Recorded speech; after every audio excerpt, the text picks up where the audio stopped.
Une affaire de viol en plein centre-ville de Papeete. Les faits remontent à un peu plus de 2 semaines. C'est un sans-abri qui a mutilé sa compagne.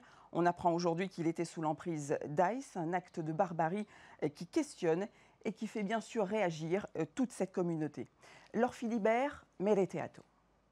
C'est un couple connu par la communauté de sans-abri de la capitale. Une femme d'une quarantaine d'années, SDF depuis 2021, a subi une agression sexuelle et de graves mutilations de la part de son compagnon. Un jeune homme d'une vingtaine d'années, SDF lui aussi, sans antécédents psychiatriques avérés, mais sous l'emprise de l'alcool et des stupéfiants. Le couple était installé au nord du centre-ville.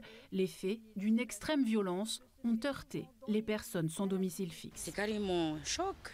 Pourquoi? Parce que jamais vu ça dans la rue. Surtout nous, nous en tant que femmes dans la rue, on n'a jamais reçu ce genre de choses, de bagarres avec nos amis, jamais. Ben, ils boivent de l'alcool, toi. L'alcool, il détruit. C'est pas bien. Après, ça fait des disputes entre eux, des couples, quoi. Tout ce qu'on espère qu'elle ira bien. Et puis, quand elle sortira, si elle revient ici, ben, faut plus retourner avec des mecs comme ça. La victime, toujours hospitalisée, a vu son pronostic vital engagé. À présent stabilisée, elle devrait garder des séquelles de son agression. Son état de santé s'améliore. Maintenant, il est sûr qu'elle aura des séquelles. Des séquelles à vie. Bon, nous, on se rend compte que la violence augmente, est essentiellement liée à l'ICE. C'est impressionnant.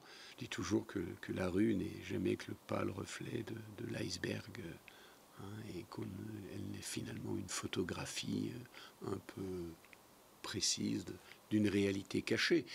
Là, depuis le début de l'année, sur 130 personnes qui sont venues signer pour la Croix-Bleue, qui à la base est pour l'alcool, la majorité ont signé pour l'ICE.